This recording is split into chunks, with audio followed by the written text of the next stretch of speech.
எல்லாருக்கும் வணக்கம். இன்னைக்கு ஒரு சின்ன டாபிக் இந்த டாபிக் ரொம்ப அதிர்ச்சி ஏற்படுத்தக்கூடிய ஒரு டாபிக், ஒரு மேட்டராக இருந்துச்சு. என்ன அப்படின்னா FGM, அதாவது ஃபீமேல் ஜெனிடைல் மியூட்டிலேஷன். இந்த ஃபீமேல் ஜெனிடைல் மியூட்டிலேஷனுக்கு ஆக்சுவலாக தமிழில் அர்த்தம்லாம் கிடையாது. பெண் உறுப்புகளை சிதைக்கக்கூடிய ஏதோ ஒரு ப்ரொசீஜர். நம்ம ஊர்லெல்லாம் நம்ம கேள்விப்பட்டிருப்போம். குறிப்பிட்ட சில சமூகங்களையும் குறிப்பிட்ட சில மதங்கள்லையும் என்ன பண்ணுவாங்க அப்படின்னா சுன்னத்து கல்யாணம்னு ஒன்று பண்ணுவாங்க. அதாவது ஆண்களுடைய பிறப்புறுப்பில் மேலே இருக்கக்கூடிய தோலை எடுத்துருவாங்க. அதை ஆங்கிலத்தில் சர்க்கம்சிஷன்னு சொல்லுவாங்க. அது நிறைய இடங்களில் ஹாஸ்பிட்டல்ஸ்லேயே பண்ணுவாங்க. ஏன்னா எதுவும் அது கேள்விப்பட்டிருக்கீங்களா? ஆமாம், அது இன்ஃபெக்ஷன் ஆகிடுச்சுன்னா அதை கட் பண்ணி எடுக்கிறது, இந்த மாதிரி ஏதாவது இருக்கும். தமிழ் கல்ச்சர்லையும் இருக்கிறதா சொல்லிட்டு. ஆமாம், நம்ம மதையானை கூட்டத்தை படத்தை கூட கல்லர் சமூகத்தில் இருக்கவங்க மட்டும் அதை பண்ணுவாங்கன்ற மாதிரிலாம் காமிச்சிருப்பாங்க. இதில் இஸ்லாமிய சமூகத்தில் இருக்கவங்க எல்லாருமே சர்க்கம்சிஷன் கண்டிப்பாக பண்ணுவாங்க. அது ஒரு கல்ச்சராகவே அது போயிட்டுருக்கும். பெண்களுக்கு இந்த மாதிரி பிறப்புறுப்பை குறிப்பிட்ட சில பகுதிகளை அறுத்து எடுக்கிறதோ தையல் போடுறதோ வழக்கங்கள் இருக்கா அப்படின்னு கேட்டால் நம்மளுக்கு அது ஆக்சுவலாக அது அதிர்ச்சியான ஒரு செய்தி தான். ஆனால் UN, அதாவது WHO, UNலாம் என்ன சொல்கிறாங்க அப்படின்னா ஆப்பிரிக்காவில் இருக்கக்கூடிய கிட்டத்தட்ட 23லேருந்து 30 நாடுகள், மிடில் ஈஸ்டில் இருக்கக்கூடிய சில நாடுகள், அது மட்டும் இல்லாமல் ஏஷியாவில் இருக்கக்கூடிய சில பகுதிகளில் FGMனு சொல்லக்கூடிய இந்த ஃபீமேல் ஜெனிடைல் மியூட்டிலேஷன் நடந்துகிட்ருக்கு. கிட்டத்தட்ட இது வரைக்கும் உலகத்தில் 230 மில்லியன் பெண்கள் இந்த ப்ரொசீஜர்னால் பாதிக்கப்பட்டிருக்காங்க. ஒவ்வொரு ஆண்டும் கிட்டத்தட்ட ஒரு 40 லட்சம் பெண்கள் இதனால் பாதிக்கப்பட்டுக்கிட்டு இருக்காங்க. இதுக்கு முன்னாடி பாதிக்கப்பட்டவங்க இப்போ பாதிக்கப்பட்டுட்டு இருக்காங்க அப்படின்னு சொல்லி இதை சீரியஸாக நம்ம அட்ரஸ் பண்ணணும் அப்படின்னு சொல்லி இதெல்லாம் எந்த காலகட்டத்தில் நடந்து இப்போ சேஞ்ச் ஆகிருக்குன்ற மாதிரி சொல்லலாம். அதில் இதுக்கு முன்னாடி நான் அதை கேள்விப்பட்டேன். நானும் ரொம்ப ரீசெண்டாக கேள்விப்பட்டதான். 1-2 இங்கிலீஷ் சீரீஸில் பார்த்தது, 2-3 அது அந்த மாதிரி தான் இதுலேயும் நானும் பார்த்ததான் ஞாபகம். ஆனால் என்னன்னா ரொம்ப வருஷமாக அது இருந்துட்டு இருக்கு. மிட் கல்ச்சரில் வந்திருக்கும்னு சொல்கிறாங்க. மெடிவல் மிட் கல்ச்சரில் வந்திருக்கும். அதாவது இடைக்கால வரலாற்று காலகட்டங்களில் சேர்ந்துருக்கும் அப்படின்னு சொல்கிறாங்க. எப்போ காலகட்டம் வந்துச்சு அப்படிங்கிறத பார்க்கறத விட எதுக்காக இது வந்துச்சு அப்படிங்கிறத பார்க்கணும். எதுக்காக வந்திருக்கும்னு நினைக்கிறீங்க? இப்போ ஆண்கள் சர்க்கம்சிஷன் சொல்லும்போதே தெரியுதுல்ல. ஆமாம், ஆண்கள் ஃபர்ஸ்ட் அந்த ப்ரொசீஜர் என்னன்னு சொல்லிட்டா கொஞ்சம் வித்தியாசம் தெரியும். நம்மளுக்கு ப்ரொசீஜர் பற்றி சொல்லும் போதே கொஞ்சம் கூசுது, என்னடா அது இவ்வளவு இன்ட்ரூசிவாக அதை பண்ணுறாங்களா அப்படின்னு. என்ன பண்ணுவாங்கன்னா பெண்களுடைய பிறப்புறுப்பை பொறுத்த மட்டும் கிளிட்டோரிஸ் அப்படின்னு ஒரு உறுப்பு இருக்கும். அந்த ஒட்டுமொத்த பெண்களுடைய பிறப்புறுப்பில் அந்த கிளிட்டோரிஸ் கிளானை என்ன பண்ணிடுவாங்கன்னா பார்ஷியலாவோ அல்லது முழுதாகவோ வெட்டி எடுத்துருவாங்க. அது போக கீழே லேபியா அப்படின்னு ஒன்று இருக்கும். அந்த லேபியாவும் வெட்டி எடுத்துட்டு பிறப்புறுப்பை என்ன பண்ணுறாங்கன்னா ஒரு சின்ன துவாரம் மட்டும் இடைவெளி விட்டு அந்த பிறப்புறுப்பை தச்சு வச்சிடறாங்க. அந்த துவாரம் எதுக்காக அப்படின்னா அவங்களுடைய பீரியட் பிளட் மட்டும் போகிறதுக்காக. இயற்கை உபாதைகளுக்கு தனிப்பட்ட முறையில் நம்மளுக்கு ஒரு கண்ணுக்கு தெரியாமல் ஒரு சிறுநீரக துவாரம் ஒன்று இருக்கும். அதை எப்படி இருந்தாலும் தைக்க முடியாது. வெஜைனல் ஓப்பனிங்கில் மட்டும் என்ன பண்ணிடுறாங்கன்னா ஒரு தச்சு வச்சிடுறாங்க, ஒரு சின்ன துவாரத்தை மட்டும் விட்டுட்டு. ஏன்னா பீரியட் பிளட் மட்டும் போகிறது. ஒரு இதில் நான் படித்த போது என்ன போட்டிருந்தாங்கன்னா இதை எப்போ தான் அவங்க அந்த தையலை எப்போ தான் பிரிப்பாங்கன்னா அவங்க திருமணம் ஆகும்போது பிரிச்சுருவாங்க. ஏன்னா கன்னித்தன்மையை பாதுகாக்கிறதுக்கு. ஆமாம், கன்னித்தன்மையை பாதுகாக்கிறதுக்கும் கன்னித்தன்மையை அந்த குறிப்பிட்ட காலகட்டம் வரை அந்த பெண் இழந்துடாமல் இருக்கணும் அப்படிங்கிறக்காக. சரிப்பா, அப்போ வெறுமனே இதை மட்டும் தச்சு மட்டும் வச்சுருக்கலாம்ல, எதுக்கு குறிப்பிட்ட சில பார்ட்ஸை எதுக்குடா வெட்டி எடுக்கிறீங்க அப்படின்னு கேட்டிங்கன்னா அது இந்த கிளிட்டோரிஸ் அப்படிங்கிறது ஆண்களுடைய பிறப்புறுப்பில் எப்படி நுனிப்பகுதி ரொம்ப சென்சிட்டிவாக இருக்குமோ அதே மாதிரி பெண்களுடைய பிறப்புறுப்பில் கிளிட்டோரிஸ் ரொம்ப சென்சிட்டிவாக இருக்குமா. அது செக்ஷுவல் ஸ்டிமுலேஷன் கொடுக்கறதுக்கு ரொம்ப யூஸாக இருக்குமா. ஸோ அதனால் அதை வெட்டி எடுத்துட்டோம்னா அந்த பெண்களுக்கு செக்ஷுவல் ஸ்டிமுலேஷனே இருக்காது, அவங்களுடைய செக்ஷுவல் லைஃப்பும் ரொம்ப மந்தமாக இருக்கும் அப்படின்லாம் சொல்லி அதனால் அதை பிச்சு வெட்டி போட்டு மிச்ச மீதி இருக்கிறத ஆண்களுக்கு மட்டும் பயன்படக்கூடிய அந்த துவாரங்களை மட்டும் வச்சுக்கிட்டோம் அப்படின்னு சொல்லி வச்சுருக்காங்க. சரிப்பா, இது ரொம்ப மோசமான ஒரு நடைமுறையாக இருக்குது. இது இந்த காலகட்டத்தில் ஃபாலோ பண்ணுறாங்களா அப்படின்னா ரொம்ப அரிதாக நிறைய இடங்களில் இதை ஃபாலோ பண்ணிட்டு தான் இருக்காங்க. ஆப்பிரிக்கன் பழங்குடியின மக்கள் சொல்லலாமா? ஆப்பிரிக்கன் பழங்குடியின மக்கள் ஃபாலோ பண்ணுறாங்க. பழங்குடியினங்கள்லையும் இருக்குன்பா. ஆனால் எனக்கு ஆச்சரியமாக இருக்குன்னா சப்பர்பன் ஏரியானா குறிப்பிட்ட சில நகர்ப்புறத்தை பக்கத்தில் இருக்கக்கூடிய இடங்கள்லையும் கல்ச்சரலாக இதை ஃபாலோ பண்ணுறாங்க. பெரும்பாலும் பழங்குடியினங்களில் பண்ணுறதா மாதிரி தெரியுது. எல்லா பழங்குடியினங்களும் இல்லை. ஸ்பெசிஃபிக்காக இதுக்கு போராட்டங்கள் எதுவும் நடந்திருக்கா? இதுக்கான ஏதாவது அவேர்னஸ் கொடுக்குற மாதிரியான ஏதாவது? அந்த பழக்கத்தை ஃபாலோ பண்ணுறவங்க ரொம்ப ரேடிக்கலாக இருக்காங்கப்பா. என்ன ஆகுதுன்னா அந்த பழக்கத்தினால ஏதாவது சிறுமிகள் இறந்து போயிட்டாங்கன்னா அதையே மூடி மறைச்சிடுறாங்க. இந்த பழக்கம் இந்த குறிப்பிட்ட ப்ரொசீஜரை பண்ணுறவங்களும் ரொம்ப ஆத்தென்டிக்காக இதை இப்போ எவனும் மருத்துவர் யாரும் இதை பண்ணுறதுக்கு வாய்ப்பு இல்லை. பண்ணுறவங்க எல்லாருமே இப்போ நம்ம ஊரில் செவிலித்தாய் சொல்லுவோம்ல, அந்த மாதிரி யாரோ ஒரு கிராமத்தில் இருக்க ஒரு லேடியை வச்சு வெறும் ஒரு ரேசர் பிளேடு இருக்கும்ல, பிளேடை வச்சு அதை அறுத்து இந்த வேலையை பார்க்குறாங்க. இதனால வந்து பாதிப்பு என்னன்னா, சில இடங்கள்ல குழந்தைங்க வந்து ப்ளீட் அவுட் ஆகி இறந்துடுறாங்க. ப்ளீட் அவுட் ஆகி இறக்குறது இந்த மாதிரிலாம் இருக்கு. இதை வந்து இந்த விஷயத்தை பண்ணி ஆகணும், இது வந்து ஒரு கல்ச்சுரல் ஐடென்டிட்டி அப்படின்னு சொல்லி வீடியோ கீழே டிஸ்க்ளைமர் பண்ணும் போல. ஆமா, டிஸ்க்ளைமர் போடணும். ஆமா, 18+ மட்டும் பாருங்க. நம்மளுக்கு ஒரு மாதிரி அதை கேட்கும் போதே வந்து ரொம்ப ஆமா கூச செய்யும், ரொம்ப அன்கம்ஃபர்டபுள் ஆயிரும். வீடியோக்கு முன்னாடி போட்டாலும் டிஸ்க்ளைமர். ஆமா, சரி, இந்த மாதிரியான நடைமுறைகள் ஏன் ஆண்களுக்கு இல்லை? இந்த மாதிரியான நடைமுறைகள் வரலாறு நெடுகிலும் வெறுமனை வந்து பெண்களுக்கு மட்டுமே வச்சிருக்க உண்டான பேசிக் காரணம் என்னன்னா, இந்த நடைமுறையில் ஆரம்பிச்சு வச்சது ஆண். அது கண்டிப்பா வெளிப்பாடாக தான் இருக்குது. அதுக்கு வந்து நம்ம என்ன சாயத்தை ஈஸியாக கொண்டாந்து அதை என்ன ஐடென்டிட்டியில் கொண்டாந்து நிப்பாட்டிடுறோம் அப்படின்னா, இது வந்து மதம் சார்ந்தது அல்லது வந்து சாதி சார்ந்தது நிப்பாட்டிடுறோம். அங்கே வந்து ஆப்பிரிக்காலையும் வந்து கம்யூனல் ரீதியாக இருக்கும், அங்கேயும் கம்யூனிட்டி எல்லாம் இருக்குது. ஆமாம், இங்கே ஜாதி மாதிரி இங்கே கம்யூனிட்டிஸ் இருக்கும், தனித்தனி கம்யூனிட்டிஸ் இருக்கும். ஒரே பார்க்குறதுக்கு ஒரே மாதிரி தான் இருப்பானுங்க, ஆனால் வேறு வேறு கம்யூனிட்டிஸ் சேர்ந்தவனா இருப்பான். அது அங்கெல்லாம் என்ன அடிப்படையில் அந்த கம்யூனிட்டிஸ் பில்ட் ஆயிருக்குன்னு தெரியுமா தோல? அது ஹிஸ்டாரிக்கலாக அது பில்ட் ஆயிருக்கும். நம்ம இதில் வந்து வேதாஸ் மாதிரி புருஷ வேதம் மற்றும் ரிக்வேதமில் இருக்கும், 10 மண்டலங்களில் பாடல்களில் இருக்குன்னு நம்ம சொல்கிறோம்ல. அங்கே வந்து ஹிஸ்டாரிக்கலாக வந்து அது பில்ட் ஆயிருக்கலாம் அப்படின்னு சொல்கிறாங்க. ரொம்ப ஃபேமஸான ஒரு இன அழிப்பே இருக்குது, ருவாண்டன் இன அழிப்பு அப்படின்னு சொல்லி. அந்த ருவாண்டன் இன அழிப்பே முழுக்க முழுக்க இதனால் ஏற்பட்டிருக்கும். அதெல்லாம் பின்னாடி. ஆனால் வந்து ஹிஸ்டாரிக்கலாக வந்து இதுக்கு போக வேற உங்களுக்கு தெரிஞ்சது இருக்கும்லன்பா, பெண்களுக்கு வந்து ஆண்களுக்கு கண்டிப்பாக நம்மளுக்கு எந்த பிரச்சனையும் இல்லை, நம்மளை சேஃபாக நம்மளை உட்கார வச்சிட்டாங்க. இப்போ தான் நம்மளுக்கு பாலின் அடிப்படையில் இல்லைன்னு சொல்லலாம். ஆமாம், பாலின அடிப்படையில் நம்மளை போட்டு பாடாப்படுத்துகிற விஷயங்கள் பெரும்பாலும் இல்லை. பெண்களுக்கு ஹிஸ்டாரிக்கலாக உங்களுக்கு தெரிஞ்சது என்னென்னலாம் இருந்திருக்கும்னு நீங்கள் நினைக்கிறீங்க? இது எஃப்ஜிஎம்மே வந்து ரொம்ப மோசமானது. இந்தியாவில் சில விஷயங்கள் இருக்குது. இந்தியாவில் இருந்தது மெயினாக வந்து எஜுகேஷனல் ரைட் இல்லாதது, சொத்துரிமை இல்லாதது, வாக்குரிமை இல்லாதது. ஆமாம், ப்ளஸ் இது சதியெல்லாம் இருந்துச்சு. சதியெல்லாம் ரொம்ப மோசமான ஒரு நடைமுறையாக இருந்து இப்போ சமீப காலமாக ஒரு 100 வருஷங்கள் ஆயிருக்குமா அதெல்லாம் சேஞ்ச் ஆகி அந்த விஷயங்கள்ல வந்து 1900 சம்திங் வரைக்கும் இருந்ததா சொல்லிட்டு 1800 இது வரைக்கும். ஆமாம், பெரியார் டைமிங்கில் இல்லையா சதியெல்லாம்? அதுக்கு முன்னாடியே இது பண்ணிட்டாங்க. சதியை ஒழிப்பதற்கு சட்டம் போட்டாச்சு. ஆனால் எல்லா இடங்களையும் 100% சதி ஒழிக்கப்பட்டதான்னு கேட்டால் தெரில. நிறைய இடங்கள்ல சதியை வந்து ப்ராக்டிஸ் பண்ணியிருக்கலாம், அதனால தண்டனைகள் அனுபவிச்சிருக்கலாம், நிறைய இருக்கும். ரொம்ப கஷ்டம். சதினா என்னன்னு உங்களுக்கு தெரிஞ்சதை சொல்லுங்கன்பா. அந்த உடன்கட்டை ஏறுதல் நீங்கள் சொன்னீங்கல்ல, ஆமாம், அது என்ன ப்ரொசீஜர்? கணவர் இறந்துட்டாருன்னா மறுமணம் பண்ணிக்கிறதுக்கான உரிமை மறுக்கப்பட்டு அவங்கள கூடயே சேர்ந்து கணவரோடய எரிச்சிடணும், ஏதோ ஒரு வகையில் உயிரை மாற்றிக்கிறணும் அப்படிங்கிறது அதுல இருந்து நான் புரிஞ்சுக்கிறேன். ஆமாம், நம்ம படங்களில் பார்க்குற மாதிரி வந்து கணவர் இறந்துட்டாருன்னா மனமும் வந்து ஐயோ என் புருஷன் செத்து போயிட்டாரே, அவர் போனதுக்கப்புறம் ஃபோர்ஸ் பண்ணி தள்ளி விட்டுருவாங்க. இறந்தாரே அதனால வந்து நான் எப்படியாவது என்னுடைய உயிரை மாற்றிக்க வேறேன்ட்டு யாராவது போய் சாவாங்களான்னு கேட்டால் ரொம்ப அரிது. ரொம்ப அரிது. நம்ம ஹிஸ்டாரிக்கலா சில முக்கியமான சில பெண்களே வந்து உடன்கட்டை ஏறினாங்கன்றலாம் பாக்குறோம். சுந்தர சோழன் இறந்ததுக்கு ரொம்ப ஆரம்பத்துல இருந்து பழமைவாதத்தை இன்ஜெக்ட் பண்ணி அந்த பொண்ணை வளர்த்துருந்தாங்கன்னா கூட வேற வழி இல்லைன்னு சொல்லிட்டு அதுக்கும் வாய்ப்பு இருக்கு. ஆனா வந்து இன்னொரு பஞ்சாயத்து என்னன்னா, அந்த டயத்துல வந்து பாலிகாமி நடைமுறையில் இருந்துச்சு. பாலிகாமி என்பது பலதார மனம். ஒரு ஆள் இறந்து போயிட்டாருன்னா அவர் இறந்து அவர் எரியூட்டப்பட்ட நெருப்புல ஒரு அம்மாவை தூக்கி போட்டா கூட ஏதோ அந்த அம்மா வந்து அவரோட வாழ்றதுக்கு இது பண்ணி செத்து போச்சு, ஓகே, அது மனம் மோந்து போச்சுன்னு சமாளிக்கலாம். 10 பொண்ணுங்களை தூக்கி போட்டா, 5 பொண்ணுங்களை தூக்கி போட்டா எல்லாருமே தாரங்கள் தானே. இப்போ இது தொடர்ச்சியா நடந்துட்டு இருக்கு. உங்களுக்கு வந்து இது நிறைய பேரை கோவக்கூடம் படுத்தும். ஆனா சாமானிய மக்கள்கிட்ட நடைமுறையில் இருந்துச்சா தொடர்? இல்லைன்னா சாமானியர்கள் விட அதிகார வர்க்கத்துல நிறைய நடந்துச்சு. ஏன்னா அவங்க தான் அதை காப்பாற்ற வேண்டிய அவசியத்தை. கண்டிப்பா அது இது எக்ஸாக்டா இந்த கேள்விக்கு ஒரு பதில் என்னன்னா, நாயக்கர் ஆட்சி காலத்தில், அதாவது மதுரை நாயக்கர் ஆட்சி காலத்தில் பெண்களுடைய நிலை என்ன அப்படின்னு சொல்லி ஒரு தீசிஸ் ஒன்று சும்மா ஒரு பேப்பர் மாதிரி இருக்கும். அதில் வந்து என்னென்னா போட்டிருந்தாங்கன்னா, அந்த என்ன மாதிரி கல்வி முறை இருந்துச்சு, என்ன மாதிரி இருந்துச்சு, சதி எப்படி நடைமுறையில் இருந்துச்சுன்னு கேட்குறதுக்கு அவங்க ஒரு பதில் என்ன சொல்லியிருக்காங்கன்னா, திருமலை நாயக்கர் இறந்த போது வந்து கிட்டத்தட்ட எத்தனை பேரை வந்து தூக்கி தீயில போட்டிருக்காங்க அப்படின்னா, எத்தனை பேர் இறந்து போனாங்கன்னா 200 பேருக்கு மேலே வந்து 200 பேரை ஒட்டி வந்து அவங்க தீயில இறந்து பெண்கள் எல்லாம். ஆமாம், அது அந்த புறத்தில் இருந்தாங்களா, நேரடியாக அவர் திருமணம் செஞ்சு வச்சிருந்தாதான்லாம் நம்மளுக்கு தெரில. ஆனால் வந்து 200 பெண்கள் வந்து தீயிலிடப்பட்டதாக செய்தி.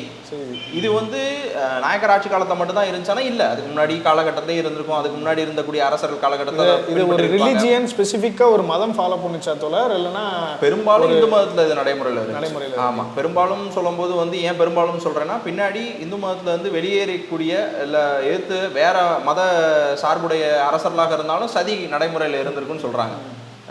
அப்போ வந்து இது எப்போ ஒழிக்கப்பட்டது அப்படிங்கிறதெல்லாம் பின்னாடி சதி வந்து 1829 நம்மளுக்கு ரொம்ப ஃபேமஸாக தெரிஞ்ச ராஜாராம் ராய் வந்து பிரம்ம சமாஜ்னு அமைப்பை ஆரம்பிச்சு பின்னாடி வந்து ஆங்கிலேய அரசனுடைய உதவியோடு அதை ஒழிக்கிறதுக்கு கேம்பெயின் பண்ணார். ஆங்கிலேய அரசு சட்டம் போட்டுச்சு, சதி ஒழிப்பு சட்டம் 1829.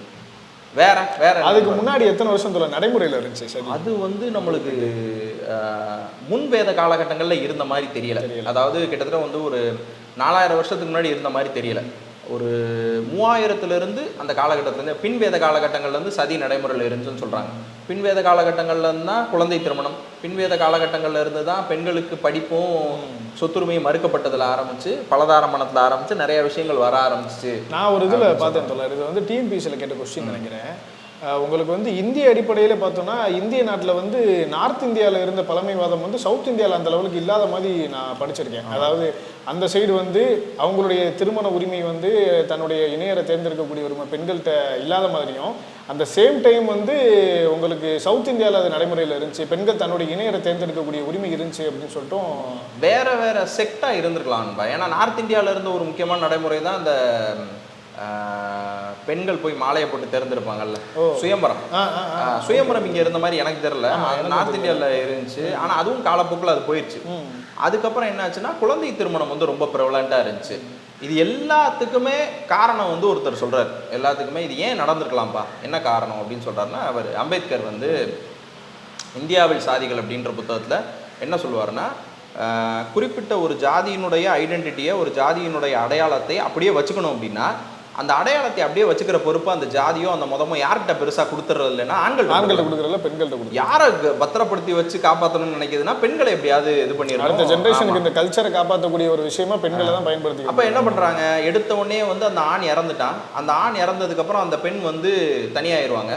தனியான அந்த பெண்ணை வேற சமூகத்து ஆண் வந்து சேர்ந்து இன்னொரு புதிய ஒரு சாதிய கலப்பு ஏற்பட்டக்கூடாது. அப்போ முதல் யாரை தூக்கி போட்டு அடிக்கணும், பெண்ணை தூக்கி போட்டு அடிப்போம். ஏன்னா இது வந்து மேட்ரிலினியல் சொசைட்டி இல்லை, பெண் வழி சமூகம் இல்லை, ஆண் வழி சமூகம். ஆண் உயர்ந்த சாதியாக இருந்து கீழ் ஜாதி பெண்ணை கல்யாணம் பண்ணிக்கிட்டான்னா பிறக்க போகிற குழந்தை வந்து இந்த ஆணுடைய ஜாதியை பெறும்ன்றது தான் நார்மல். அப்போ இந்த உயர் ஜாதி பெண் வந்து கீழ் ஜாதியில் வேற எந்த ஆணையும் கல்யாணம் பண்ணிக்கக்கூடாது, வேற யாரையும் ப்ரிஃபர் பண்ணிடக்கூடாதுங்கிறக்கா ஃபர்ஸ்ட் தூக்கி தீல போடுறாங்க. கண்டிப்பாக.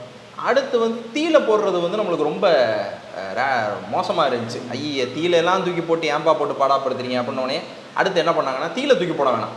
இது வந்து உயர் சமூகங்களில் மட்டும் இருந்துச்சு. இப்போ பிராமண சமூகங்கள்லேயே நம்ம சில இடங்களில் பார்த்துருக்க முடியும். என்னன்னா மொட்டை அடிச்சிருவாங்க, மொட்டை அடிக்கிறது, மொட்டை அடிச்சு முக்காடு போட்டிருப்பாங்க. அவங்க வந்து நகைகள் எதுவும் போட மாட்டாங்க. நீங்க வந்து தசாவதாரம் படத்தை பார்த்தீங்கன்னா ஆமா அந்த அம்மா அடையாளப்படுத்துறதுக்கு கமல் அந்த பாட்டி வேடம் போட்டிருப்பாரு, மொட்டை அடிச்சிருப்பாங்க. சேவல் படத்தில் வந்து காமிச்சிருப்பாங்க. அது வந்து இந்த பிராமண சமூகத்தை சேர்ந்த அந்த பெண்கள் வந்து மொட்டை அடிச்சு உட்கார வச்சிருப்பாங்க. நீங்கள் அங்கே கான்ட்ரரியாக பார்த்தீங்கன்னா ரொம்ப கீழ் நிலையில் இருக்கக்கூடிய ஒடுக்கப்பட்ட சமூகத்தில் ரொம்ப சந்தோஷமாக 2வது கல்யாணம் பண்ணி வச்சுருக்காங்க. ரொம்ப சந்தோஷமாக. நீங்கள் வந்து அதை வந்து பிறகு அப்படிங்கிற ஒரு நாவலில் வந்து இவர் நம்ம அசுரன் படத்தை அவருடைய நாவலை தள்ளி தான் அசுரன் படம் எடுத்தாங்க. நம்ம வெக்கையில் வந்து எழுதிப்பல பூமணி அப்படின்ற ரைட்டர், அவர் வந்து பிறகுன்னு ஒரு நாவல் எழுதியிருக்காரு. அந்த நாவலில் அதை குறிப்பிட்டிருப்பார். தோல் தொழில் செய்யக்கூடிய அந்த சமூகத்தை சேர்ந்தவங்க வந்து ரொம்ப சந்தோஷமாக இன்னொரு கல்யாணம் பண்ணி வச்சுருவாங்க. அது வந்து பெரிய பிரச்சனையே அங்கே இல்லை. அப்போ உயர் சமூகத்தில் இது பெரிய பிரச்சனையாக இருக்குது. அந்த பெண் வேற எங்கேயும் போயிடக்கூடாதுன்றதுக்காக மொட்டை அடிக்கிறது, அந்த பெண்ணை அக்சஸ் இல்லாமல் வச்சுட்டாங்க. வேற யாரும் உன்னைய வந்து ஈஸியாக அக்சஸ் பண்ணிடக்கூடாது, நீ உன்னைய அகோரமாக தான் வச்சுக்கணும், நீ முடி வச்சுக்கூடாது, பூ வச்சுக்கூடாது அப்படிலாம். அப்புறம் அது ரொம்ப மோசமாக இருந்துச்சு.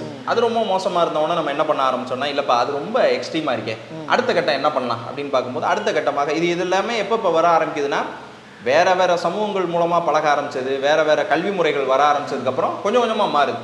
அப்புறம் நம்ம என்ன பண்ணுறோம்னா, இதையே நம்ம அழகை குலைச்சிடலான்றது ஃபர்ஸ்ட் மொட்டை அடிக்கிறதா அழகை குலைச்சிடலாம். அந்த பொண்ணை வந்து அக்சஸே இருக்காது, யாராவது அந்த பொண்ணை பார்த்தானா சி அப்படின்ற மாதிரி போகணும். ஆமாம். அடுத்து என்ன பண்ண ஆரம்பிச்சாங்கன்னா, மொட்டை அடிக்கிறது ரொம்ப எக்ஸ்ட்ரீமாக இருக்குது அப்படின்னு சொல்லிட்டு நம்ம சினிமாக்கள் பார்த்து வளர்ந்த காலகட்டத்தில் ஹீரோயினோ இல்லை யாரோ ஒருத்தவங்க அவங்க கணவன் இறந்துட்டாங்கன்னா எப்படி இருப்பாங்க, பூ வைக்காம பொட்டு வைக்காம. ஆமாம். இன்னொன்று ரொம்ப காமனாக ஒரு உடை வெள்ளை சேலை.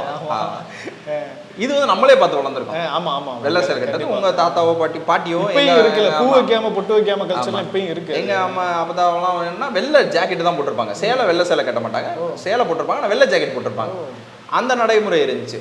நீங்கள் இப்போ அதெல்லாம் ஃபைண்ட் அவுட் பண்ணது இல்ல.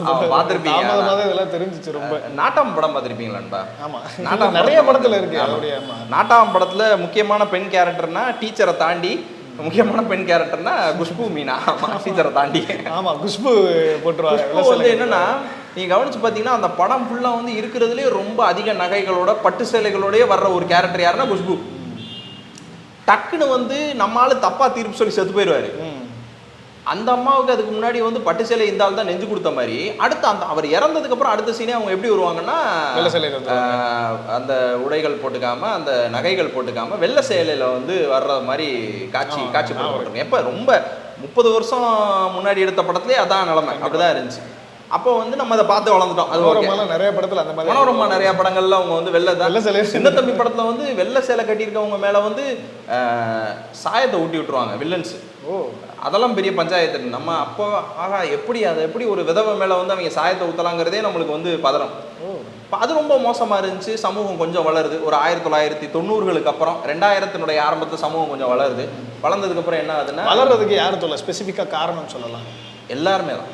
ஆமா, தனிப்பட்ட முறையில கருத்துக்கள் கொடுத்ததுல இந்த மேல ஒருத்தர் இருப்பாரு அம்பேத்கர்னு, இந்த மாதிரி பெரியார் மாதிரி நிறைய ஆட்கள் காரணம், நிறைய பேருடைய கான்ட்ரிபியூஷன் காரணம். ஏன்னா அவங்க வந்து மக்கள் என்ன சொல்லுவாங்கன்றத வந்து கண்டுக்காம, பெரும்பான்மை மக்கள் என்ன சொல்லுவாங்கன்றதை கண்டுக்காம அவங்க திட்டுவாங்க. ஸ்டில் இப்பயும் வந்து பெண்களுடைய வந்து முன்னேற்றத்தை தடுக்கக்கூடிய மனநிலையிலையும் ஆட்கள் நிறைய பேர் இருக்காங்க. நிறைய நம்மளே ஏதோ ஒரு வகையில் அதை பண்ணிருக்கலாம். நம்ம மேலேயும் தவறுகள் இருக்கும். அந்த பெண்ணுடைய முன்னேற்றத்தை தடுக்கிறதுக்கு நம்மளே ஏதாவது ஒரு வழி, அதெல்லாம் ஒரு சோசியல் சைக்காலஜி ஆயிடுச்சுன்னு நம்ம சொல்லலாம்.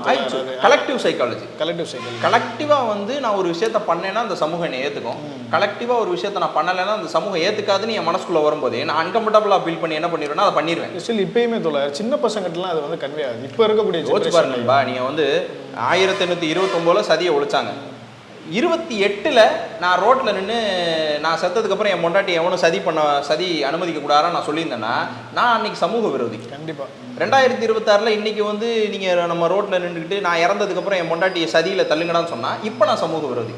வெறும் 200 வருட கேப்ல ஒட்டுமொத்தமா பல ஆயிரம் வருஷம் பின்பற்றிட்டு இருந்த ஒரு கல்ச்சரே அப்படியே தலைகீழா மாறினதுக்கு காரணம் என்னன்னா சட்டம் மற்றும் மக்கள் மத்தியில வந்து சேர்ந்த கல்வி முறை. அப்புறம் வந்து இந்த மொட்டையிலேருந்து வந்தோம். அதுக்கப்புறம் மொட்டைக்கு அப்புறம் வெள்ளை சேலைக்கு அப்புறம் இப்போ என்னன்னா யாரும் வெள்ளை சேலை கட்டுறதில்ல. ஆமாம், யாரும் வந்து நகைகள் போடாமல் இருக்கிறது இல்லை. அதிகபட்சம் பொட்டு இந்த இடத்துல பொட்டு வச்சுக்க மாட்டாங்க. அப்புறம் வந்து ஒரு சில நகைகள் ரொம்ப ஆடம்பரமான நகைகள் போட மாட்டாங்க. ஆனால் இன்னையும் நீங்கள் கவனிச்சு பார்த்தீங்கன்னா இப்போ நம்ம தெருவுலையோ எங்கேயாவது ஒரு இடத்துல வந்து ஒரு கணவர் இறந்துட்டார், பூ வச்சுக்க மாட்டாங்க பெரும்பாலும். கணவர் இறந்துட்டார். கணவர் இறந்த ஒரு மாதம் 1.5 மாதம் ஆயிடுச்சு. ஒரு 1.5 மாதம் 2 மாதத்துக்கு அப்புறம் அதே தெருவில் அதே அம்மா அந்த விதவை அந்த கைம்பெண் வந்து என்ன பண்ணுறாங்கன்னா கொஞ்சம் நல்லா பூ வச்சுட்டு நார்மலான நகையை போட்டு நல்லா பொட்டு வச்சு நடந்து போகிறாங்கன்னா நம்ம குரூப் நம்ம சமூகம் என்ன பேசும்? நான் கொஸ்டின் அப்சர்வ் பண்ணல. அதாவது யோசிக்க பேசும்போது என்ன யோசிச்சிட்டேன்னா மைக்கில் எது இல்லையே, சார்ஜர் இல்லையே, பேசிக்கிட்டே இருக்க ஒரு நேரம் ஆஃப் ஆயிடுச்சு. அப்படியே இருக்குன்னு நினைக்கிறேன். இருக்குல்ல இல்லை இருக்குது நினைக்கிறேன். போய் பார்த்துட்டு வந்துருவாங்க. பார்த்துட்டு வருவாதுல அப்படியா? இல்லையா? இல்லை இருந்துச்சு. ஃபோனில் இருக்கு சார்ஜரு, மைக்கில் இருக்கான்னு தெரியல. பரவாயில்ல, இதையும் சேர்த்தே வீடியோவாக போட்டுருவோம். இருக்கு தோழர் சார், இருக்கு, ரெண்டுலையுமே இருக்கு. நல்லா இருக்கு, நல்லா ஓடிக்கிட்டு இருக்கு. இப்போ கேளுங்க தோழர். இப்போ அதே தான் மேட்ரு, வேற புதுசாலாம் ஒன்றும் இல்லை. இப்பெல்லாம் வெள்ளை சேலை கட்ட வர்றதில்லை. ஆனால் சில பேர் பூ வைக்காமல் இருப்பாங்க, சில பேர் நகை போடாமல் இருப்பாங்க, சில பேர் பொட்டு வைக்காமல் இருப்பாங்க. ஆனால் ஒரு கணவன் இறந்த ஒரு பெண் ஒரு 1.5 மாதத்துக்கு அப்புறமோ 2 மாதத்துக்கு அப்புறமோ நம்ம தெருக்கல்லையே நல்லா ட்ரெஸ் பண்ணி நார்மலாக ட்ரெஸ் பண்ணி கொஞ்சம் மூஞ்சில எக்ஸ்ட்ராவாக அவங்களுக்கு பிடிச்ச மாதிரி பவுடர் கேட்டு போட்டு நடந்து போனால் நம்ம எப்படி பார்ப்போம்? நம்ம என்ன சொல்லுவோம்? என்னோட மனநிலையிலிருந்து நான் அதை கண்டுக்க மாட்டேன். பொது சமூக பார்வை இப்பயுமே வந்து இங்க ஒரு புருஷன் செத்து 2 மாசம் தான் ஆகுது, இப்படி வந்துகிட்டு இருக்கு பாரு. எப்படி செத்து 2 மாசம் அலப்பிக்கிட்டு தெரியுது பாரு. எப்படி இது வந்து நகையை போட்டு போகுது பாரு, பூ வச்சு போகுதுன்னா இதுக்கு முன்னாடி பூவை கண்டுபிடிச்சதும் அந்த நகையை கண்டுபிடிச்சதுமே அந்த புருஷன் மாதிரி பேசும். கண்டிப்பா. இப்ப இங்க கேள்வி என்ன எழுதுனா, இது ஒரு ஆணுக்கு இந்த பேச்சு வருமா? அதான் இப்ப நான் வந்து நம்ம மூஞ்சியை பாக்குறோம், வீடியோல நம்ம மூஞ்சியை காட்டும் போது டக்குன்னு பார்த்த உடனே நான் ஒரு பெண்ணாக இருந்தேன்னா நான் தாலி செயின் தெரியுதான்னு பார்ப்பாங்க, இங்கே பொட்டு வச்சிருக்கேன்னு பார்ப்பாங்க, அதை வச்சு பெட்டி தெரியுதான்னு பார்ப்பாங்க, அதை வச்சு கல்யாணம் ஆயிடுச்சு ஆகலையுமா. இப்போ பார்த்தா என்னைய பார்த்தா வந்து கல்யாணம் ஆயிடுச்சு ஆகலைன்னு ஈஸியாக சொல்ல முடியாது. ஆமாம், இல்லை மூஞ்சி முத்தி போயிருக்கு, இது இன்னமா கல்யாணம் ஆகாம வச்சிருக்காங்கன்னு வேணா சொல்லலாமே ஒழிய, மற்றபடி வந்து கல்யாணம் ஆயிடுச்சு ஆகலைன்னு ஈஸியாக சொல்றதுக்கு உண்டான எந்த அடையாளத்தையும் நான் ஏற்றிட்டே தெரியல. இது ஏன் பொண்ணுக்கு மட்டும் வழங்கப்பட்டிருக்கு அப்படின்னா இதுதான் காரணம். அது அம்பேத்கர் வந்து இந்தியாவில் சாதிகள்ல சொல்றாரு, இதுதான் காரணம். எல்லா ரிலீஜியனுமே வந்து அதுக்கு ஒரு எல்லா ரொம்ப கவனிப்பா வந்து இருந்திருக்காங்க. இஸ்லாமிய சமூகங்களும் சரி, கிறிஸ்துவ சமூகங்களும் சரி, ஒவ்வொருத்தவங்களும் இந்த கட்டுப்பாடுகளை ஆண்களுக்கு, இந்து சமூகமும் சரி, ஆண்களுக்கு விதிக்கப்பட்ட கட்டுப்பாடுகளை விட பெண்களுக்கு விதிக்கப்பட்ட கட்டுப்பாடுகள் ஒரு படி மேல. அது வந்து எத்தனை மடங்கு மேல எத்தனை மடங்கு கீழேங்கிறது மாறி ஒரு படிதான் மேலையா, ஒரு படிதான் மேல நம்ம சொல்லிக்கிறோம், மரியாதையா சொல்லிக்கிறோம். ஆமா, எத்தனையோ படி மேல, எத்தனையோ அடி மேல, அதெல்லாம் மேல இருக்கு. கண்டிப்பா. அப்போ இதெல்லாம் தவிர்க்கிறதுக்கு யார் யாரெல்லாம் முயற்சி செஞ்சான்னு பார்த்தீங்கன்னா நிறைய பேர். நீங்கள் இப்போ பேசிகிட்டு இருந்த மாதிரி வந்து பண்டித ரமாபாய் முயற்சி செஞ்சுருக்காங்க. ஏதோ ஒரு வகையில் பாரதியாரை வந்து நிறையா முரண்கள் நம்மளுக்கு இருந்தாலும் பாரதியாரே ஏதோ ஒரு வகையில் முயற்சி செஞ்சுருக்காரு. நீங்கள் வந்து பாரதியார் சரித்திரம் அப்படின்னு சொல்லி வந்து பாரதியாரோட மனைவி எழுதின ஒரு புக்கு ஒன்று இருக்குது. கண்ணம்மாள் எழுதியிருப்பாங்க. ஓகே, சரி, கண்ணம்மாள் செல்லம்மாள் நினைக்கிறேன் அவங்க பேர். செல்லம்மாள்.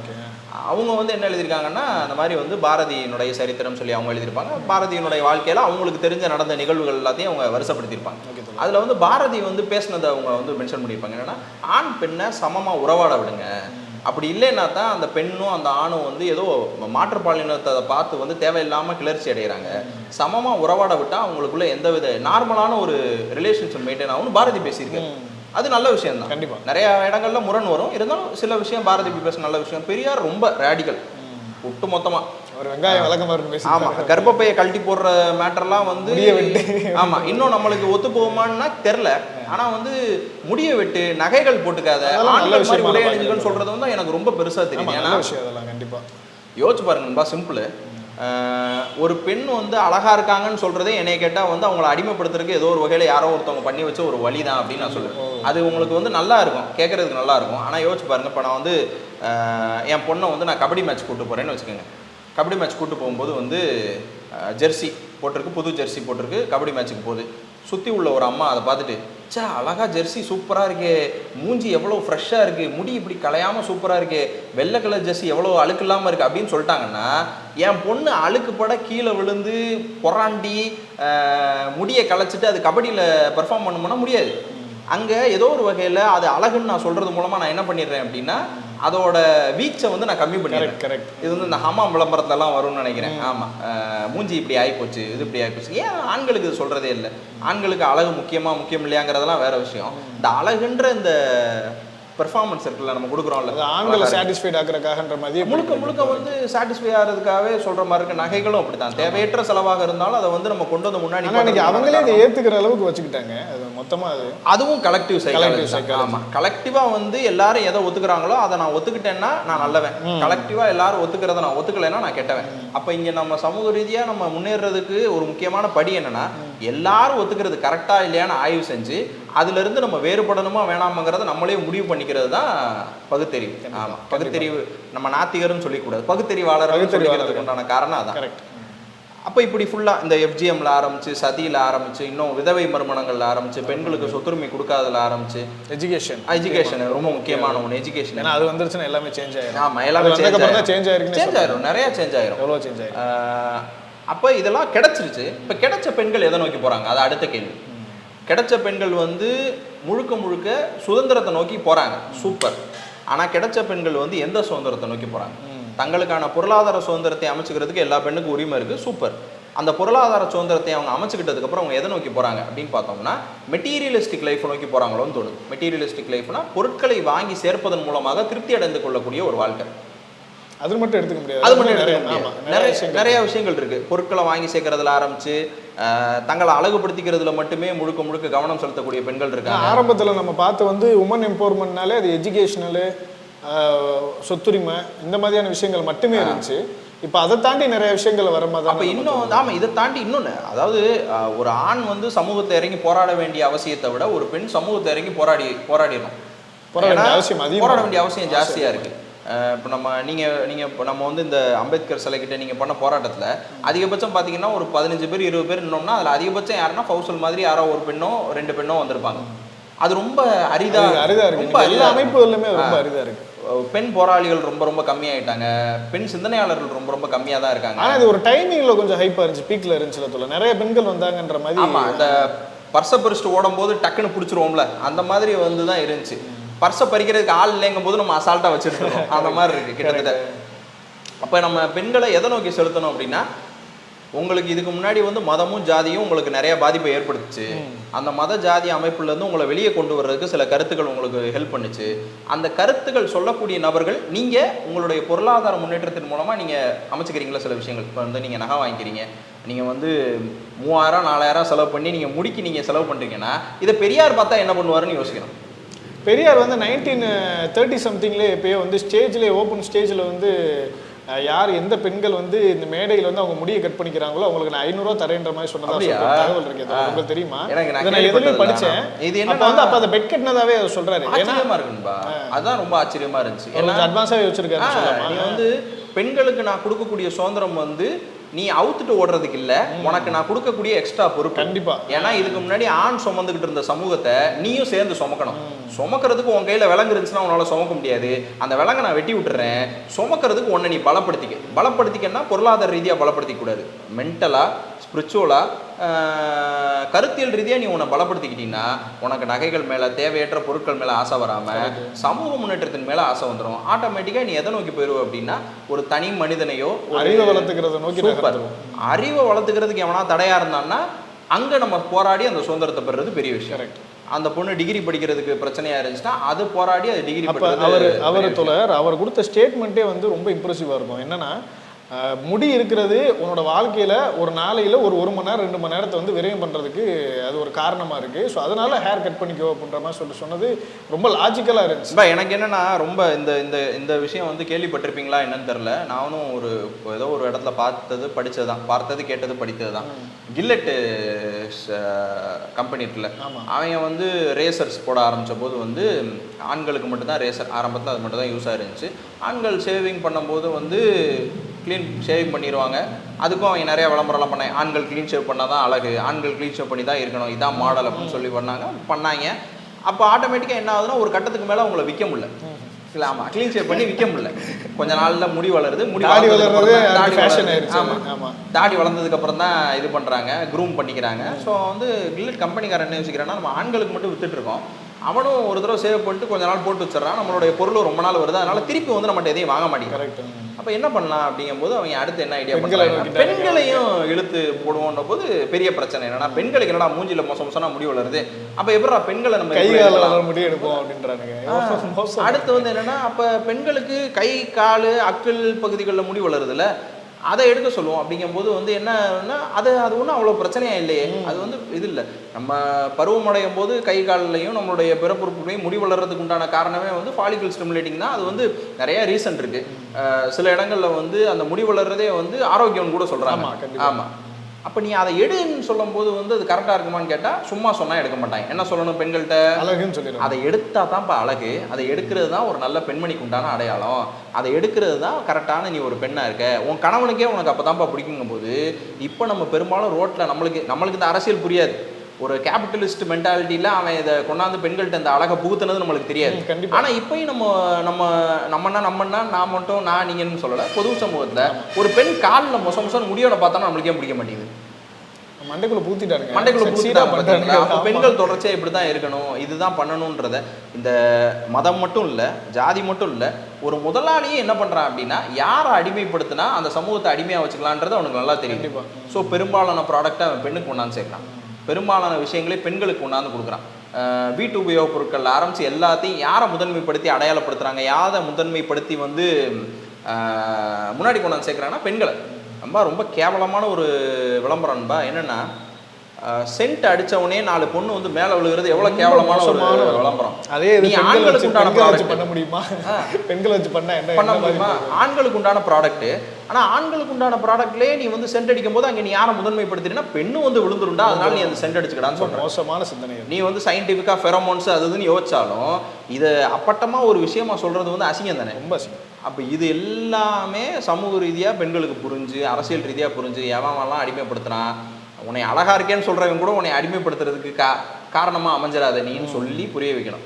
மதமோ ஜாதியோ ஒரு முதலாளியோ அடுத்த கட்டமாக இப்போ நம்ம பேசின விஷயங்களே வச்சு நம்ம பேசின இல்லை, நீங்க பேசின விஷயங்களை வச்சு முரண்படுறதுக்கே நிறைய இது இருக்குமே தோழர். நிறைய பேர் பார்க்குறவங்க இப்போ 100 பேர் பார்க்குறாங்க, 100 பேர் பாதிக்கு பாதி 80 பேர் செருப்பால் அடிக்கிறதுக்கு வாய்ப்பு ஆமா, முரண் இருக்கு. போட்டுருவாங்க. 80 பெண்கள் செருப்பால் அடிக்கிறதுக்கு வாய்ப்பு இருக்கு. ஆனா அதே ஏன்னா இவ்வளவு காலமா அவங்க மைண்ட் ஃபிக்ஸட்லயே இருக்காங்க பாருங்க. அவங்க இதுதான் இப்படிதான் அவங்க லைஃப் ஸ்டைல்ன்ற மாதிரி இருக்கு. அவங்க லைஃப் ஸ்டைல் வந்து நம்ம முரண் வைக்கும் போது அவங்களே வந்து இதுக்கு ஒரு சம்பவம் தான் காரணமா சொல்லணும். நம்ம வீட்டுல பேசிட்டு இருக்கும்போது, நம்மளோட இணையர்கிட்ட நம்ம பேசிட்டு இருக்கும்போது நம்ம சொல்றது என்னன்னா, ஏன்றிருந்தோ இல்லை வந்து தனிப்பட்ட ஒரு நபர்கிட்ட இருந்தோ நான் வந்து நான் இந்த குறிப்பிட்ட நகையை வாங்க போயிடுறேன், இந்த குறிப்பிட்ட இதை வாங்க போயிடுறேன்னு சொல்லிக்கிறதுக்கு பேர் சுதந்திரம் கிடையாது. கலெக்டிவாக ஒரு பெண்ணுக்கு என்ன கிடைக்குதுங்கிறதா சுதந்திரம். தனி ஒரு பெண்ணுக்கு கிடைக்கிறதுக்கு பேர் சுதந்திரம் கிடையாது. அவங்க ஆசையை நிறைவேற்றிக்கிறது மட்டும்தான். என்னைய மாதிரி இன்னும் 10 பெண்களுக்கு இது அமையலை, அதை சேர்த்து அமைச்சுக்கிறதுக்கு உண்டான நடவடிக்கை நான் எடுக்கிறேன்றதான் பெண் சுதந்திரம். எனக்கு மட்டும் இது அமையலை, எனக்கு மட்டும் நான் அதை அமைச்சுக்கிறதுக்கு போய் நான் பண்ணிக்கிறேன் அப்படிங்கிறது பெண் சுதந்திரம் கிடையாது. அது அவங்களுடைய தனிப்பட்ட ஆசையை அவங்க நிறைவேற்றிக்கிறது. அது வந்து நம்மளுக்கு இன்னும் நிறையா கருத்து முரண்கள் இருக்குது. இன்னும் நம்ம சரியாக படித்தோம்னா இன்னும் இதுலேருந்து நம்ம மாறுபடக்கூட செய்யலாம். நம்ம சொல்கிற கருத்துக்கள் எல்லாமே 100% உண்மை. அப்புறம் வந்து நம்ம அப்போதைக்கு மனசுக்கு கரெக்டுன்னு பட்டதை நம்ம பேசுகிறோம், சொல்கிறோம். அது பெரியார் மாதிரி தான். இப்போ அவர் வந்து ஒரு விஷயத்த மக்களுக்கு பிடிக்கும்னு சொல்லலை, எனக்கு இது கரெக்டுன்னு படுது, அதை நான் சொல்கிறேன், உனக்கு பிடிச்சிச்சுன்னா ஏற்றுக்க, புரியலையா ஏற்றுக்க வேணாம், யாரும் ஏற்றுக்க வேணாம், உங்களுக்கு புத்திக்கு புரிஞ்சதை ஏற்றுக்குங்க. அதுதான் மேட்ரு. இன்னொன்று, மதமோ ஜாதியோ ஒரு முதலாளியோ அடிமைப்படுத்துகிற மாதிரி இப்போ அடுத்த கட்ட அடிமைத்தனம் என்னவா வந்துருச்சுன்னா, தனி மனித வழிபாடும் ஒரு அடிமைத்தனம் தான். ஒரு தனி மனிதரை வந்து அவர் கடவுளாக நீங்கள் நினச்ச அவரை பார்த்து நம்ம சிலாகிக்கிறதோ, அவர் சிரிக்கிறத பார்த்து நம்ம வந்து உருகிறதோ, இதுவே அடிமைத்தனம் தான். நீங்க ஆரம்ப காலகட்டத்தில் அந்த மாதிரி இருந்திருக்கீங்களா தோழா? தனிநபர் யாரையாவது ரொம்ப தூக்கி வச்சு ரொம்ப பெரிய அளவில் பார்த்து சினிமா ஹீரோஸை வந்து நம்ம ரொம்ப தூக்கி வச்சு இது பண்ணுவோம். இது வேற டாபிக் தோழா, இது பெருசா. ஆமாம், அது பெருசா போகணும். சினிமா ஹீரோஸை ஏன் வழிபடக்கூடாதுங்கிறதுக்கு வேணும் தனி டாபிக். ஆனால் இப்போ முடிவுரை என்ன, பாட்டம் லைன் என்ன அப்படின்னா, பெண்கள் வந்து அறகுறையாக படித்த எங்களை மாதிரியான ஆட்கள் அட்வைஸ் பண்ணுற அளவுக்கு இருக்க தேவையில்லை. ஒரு பெண் வந்து நிறைய அரசியல் படிக்கணும், நிறையா சமூக பொருளாதாரத்தை படிக்கணும், தன்னை சுற்றி இருக்கக்கூடிய சமூகத்தை படிக்கணும், குடும்பத்தை படிக்கணும், குடும்ப கட்டமைப்பை பார்த்துக்கணும். குடும்ப கட்டமைப்பு எப்படி இருந்தால் பெட்டராக இருக்கும். என்னைய வந்து அடிமைப்படுத்தின குடும்ப கட்டமைப்பு என் பொண்ணுக்கு அடிமைப்படாமல் இருக்கணும்னா அந்த குடும்ப கட்டமைப்பை நான் எப்படி வச்சுக்கணுன்ற புத்தி இருக்கணும். இதெல்லாம் சேர்த்து அந்த பெண்ணுக்கு எக்ஸ்ட்ராவாக பெண் உரிமை வாங்கி கொடுத்த நிறைய பேர் என்ன பண்ணியிருக்காங்கன்னா, எக்ஸ்ட்ரா பொறுப்பத்தை கொடுத்துருக்காங்க. அவங்கள நிறையா பொறுப்புலேருந்து விலக்கிக்கல. கண்டிப்பாக சமூக பொறுப்பு இருக்குது, அரசியல் பொறுப்பு இருக்குது, பொருளாதார பொறுப்பு உனக்கு இருக்குப்பா, ஆண்கள் சுமந்துக்கிட்டு இருந்த சமூகத்தை நீனும் சேர்ந்து சுமப்பா அப்படின்னு சொல்லிட்டு தூக்கி கொடுத்துட்டாங்க. அதை வந்து புரிஞ்சு ஒரு பெண் நடந்துக்கிறது ரொம்ப பெட்ரு. இப்போ ஆணுக்கு என்னென்னா, ஒரு தந்தையோ ஒரு தாயோ ஒரு அக்காவோ வந்து ஒரு ஒரு குழந்தையோ ஒரு ஆண் குழந்தையோ கற்பழித்து கொண்ட மாதிரி நம்ம எங்கேயும் செய்தி கேள்விப்பட்டிருக்க மாட்டோம். ஆனால் ஒரு தந்தையோ ஒரு அண்ணனோ வந்து தங்கச்சியவோ இல்லை பொண்ணையோ வந்து கற்பழிக்கிறதாகவும் கொல்றதாகவும் செய்திகள் கேள்விப்படுறோம். இவ்வளவு மோசமான ஒரு உறவு நிலையில் ஆண்கள் தங்களை நிப்பாட்டி வச்சுக்கிறதே வந்து ஆண்களுக்கு சாபகேடு. ஆண்கள் சாபகேடுனா நீ நாட்டுக்கு தொங்கிடலாம். அந்த அவனை மாதிரி நானும் ஒரு ஆணுங்கிறதே எனக்கு என்ன பொறுப்பு கொடுக்குதுன்னா, என்னோட பயணிக்கக்கூடிய பெண்களுக்கோ என்னோட இருக்கக்கூடிய பெண்களுக்கோ எக்ஸ்ட்ராவாக எனக்கு அது 10 மடங்கு அதிக பொறுப்பு. அவங்களோட சேஃப்டியை நான் பார்த்துக்கிறதுலையோ, அவங்களோட கம்ஃபர்ட்னஸை வந்து நான் உறுதி செய்கிறதுலையோ என்னுடைய பொறுப்பு வந்து ரொம்ப ஜாஸ்தியாக இருக்குது. சகஜமாக ஒரு பெண் ஒரு தனி மனிதி, நம்மளோட இருக்க ஒரு சக மனுஷின்னு அவங்கள பார்த்து பழகி அவங்களோட பயணிக்கிறது தான் கரெக்டாக இருக்கும். சமூகத்துக்குள்ளே எல்லாத்தையுமே வந்து செக்ஷுவல் பார்வையிலையோ, எல்லாத்தையுமே வந்து லவ், எல்லாத்தையுமே வந்து வேறு பார்வைகளில் நம்ம கொண்டு போய் சேர்த்தோம்னா நிம்மதியை யாருமே வாழ முடியும். கண்டிப்பாக. ஆமாம், ரொம்ப சிம்பிளாக வந்து ஆண்களுக்கு உண்டான பெண்களுக்கு உண்டான பொறுப்பை வந்து ஒரு 5 பாயிண்ட் சொன்னோன்னா, ஆண்களுக்கு உண்டான பொறுப்பு இதில் எவ்வளோ இருக்குன்னா 50 பாயிண்ட் இருக்குது. ரொம்ப ரொம்ப ரொம்ப ரொம்ப நம்ம திருந்திக்கணும். ரொம்ப நிறைய விஷயங்கள் இது பண்ணணும். ஒரு ஸ்டேஜில் வந்து இவர் மாரி செல்வரை சொல்லுவார், ஒரு ஆண் ஒரு பெண் ஆடினாங்கன்னா லவ், பல ஆண்கள் பல பெண்கள் ஆடினாங்கன்னா கொண்டாட்டம்னு வச்சுக்கலாம். ஒரு பெண்ணை ஆட விட்டு சுற்றி 10 ஆண்கள் 20 ஆண்கள் ஆடுறதை என்ன மாதிரியாக ஒரு மனநிலையில் பார்க்க முடியும்? இப்போ வரைக்கும் அதை நம்ம நார்மலைஸ் பண்ணிட்டு இருக்கோம். ஒரு பெண்ணை ஆடுது சுற்றி 10 ஆம்பளை ஆடுறேன் பார்த்துட்டு இருக்கோம். அது வந்து மோசமான மனநிலை தானே. அதான் மக்கள் விரும்புகிறாங்கன்னு சொல்லிட்டு அது அதனால தான் அதுக்கு பேரே வந்து ஐட்டம்ஸ். ஆமாம், இப்போ இவ்வளவு மோசமான ஒரு மனநிலையோட ஒரு சமூகமாக நம்ம வளர்த்தெடுக்கும் போது நம்மளே அடிபட்டு மிதிப்பட்டு நிறைய விஷயங்களை திருந்திருப்போம். நம்மளுக்கு பின்னாடி வரக்கூடிய சந்ததிகள், ஜென்சி சந்ததிகளோ அதுக்கப்புறம் வரக்கூடியவங்களுக்கு அடிபட்டு மிதிப்படுறதுக்கு வழியே இல்லை. அவன் ரொம்ப கம்ஃபர்ட்டாக ஏசி ரூமில் உட்காந்து ஃபோனை மட்டுமே நோண்டிட்டு இருக்கவனுக்கு இதை பற்றி யோசிக்கிறதுக்கோ இதை பற்றி சிந்திக்கிறதுக்கோ வழியே இல்லாத போது அவன் குடும்ப வாழ்க்கையில் பிரச்சனையாக இருக்கும், அவன் சமூக வாழ்க்கை பிரச்சனையாக இருக்கும், அவனுடைய அரசியல் பார்வையே வந்து என்ன பண்ணிடும்னா கேட்டஸ்ட்ரோஃபிக்காக இருக்கும். அவனோட அரசியல் பார்வை கேட்டஸ்ட்ரோஃபிக்காக இருக்குமா இல்லையாங்கிறது கேட்டஸ்ட்ரோஃபிக்காக ரொம்ப மோசமான விளைவுகளை ஏற்படுத்தக்கூடியதாக இருக்கும். ஆமாம், இதெல்லாம் சரி பண்ணணும் அப்படின்னா மக்கள் வந்து பொலிட்டிசைஸ் ஆமாம் பொலிட்டிசைஸ் ஆகி அரசியல்படுத்தப்பட்டு நிறைய விஷயங்கள் பெண்கள் அவங்களுடைய எம்பவர் அவங்களுடைய கிளாரிட்டிக்கு வந்து ஸ்பெசிஃபிக்காக ஏதாவது புக்ஸ் படிக்கலாமன்ற மாதிரி ஏதாவது ரெஃபர் பண்ணுறீங்களா? புக்கு ஆமாம், நமக்கு தெரிஞ்ச புக் ஏதாவது சொல்லலாம். ஆனால் எனக்கு வந்து இந்தியாவில் சாதிகள் புக்கே ரொம்ப பெஸ்ட்டு புக்கு தான். கேஸ்ட்ஸ் இன் இந்தியா அப்படிங்கிற அம்பேத்கருடைய புக்கு. பார்வை ஒரு ஒரு ஒரு ஒரு என்டிட்டியோ அல்லது வந்து ஒரு சமூகமோ வந்து பெண்களை அடிமைப்படுத்துறதுக்கு என்னென்ன மாதிரியான நடைமுறைகள்லாம் வச்சிருக்குன்றதே வந்து அம்பேத்கர் சிம்பிளாக கொடுத்துருப்பார். அது அவரை தொட்டோம்னா வேற எதுவும் பெருசாக போக வேண்டிய அவசியம் இல்லை. ஆமாம், யாராக இருந்தாலும் அம்பேத்கரை படிக்க ஆரம்பிக்கலாம். அம்பேத்கரை தொட ஆரம்பிச்சிட்டோம்னா பெருசாக வேற எதுக்கும் போக வேண்டிய அவசியம் இல்லை. ஸோ இன்னைக்கு செஷன் இதோட முடிச்சுக்கலாமா? ஆமாம், இந்த செக்ஷன் ஃபுல்லாக நீங்கள் மட்டும் பேசுறீங்க.